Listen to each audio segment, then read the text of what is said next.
pagbibigay 3,000 pesos na monthly pension inihain. Magandang araw po sa ating manonood. Welcome po muli dito sa ating channel na Charles Infos and Updates at salamat po sa patuloy niyong pagsuporta.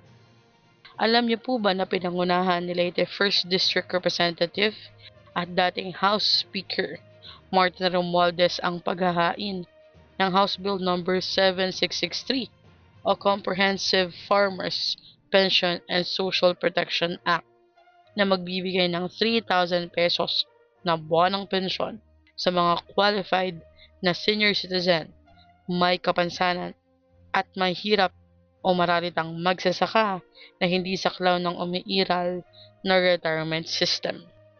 Ipapatupad ang Farmers Pension Program sa pamamagitan ng Department of Agriculture, katawang ang Department of Social Welfare and Development or DSWD at Philippine Crop Insurance Corporation or PCIC. Layunin ng panukala na mabigyan ng tiyak at regular na kita ang mga magsasakang kadalasang may mababa at hindi tiyak na pinagkakakitaan lalo na sa kanilang pagtanda.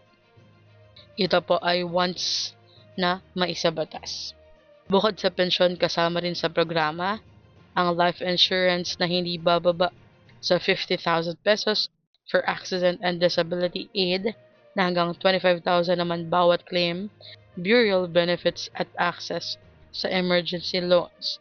Saklaw nito ang mga hindi miyembro ng GSIS or Government Service Insurance System at Social Security System or SSS.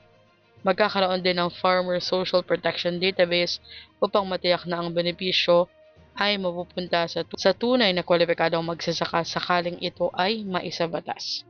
May kaakibat na parusa ang sinumang maglalagay ng maling impormasyon upang makakuha ng benepisyo. Ayon sa bill or panukala, bahagi ito ng layunin ng Estado na mabawasan ang kahirapan at matiyak ang mas maayos na pamumuhay para sa sektor ng agrikultura. Ano po ang inyong reaksyon dito? Maging magsasaka man po kayo or hindi po.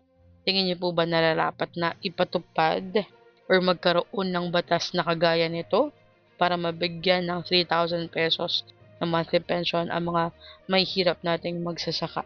I-comment nyo na po ang inyong opinion sa comment section at atin itong shoutout sa susunod na video.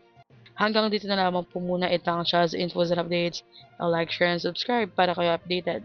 God bless you and have a nice day.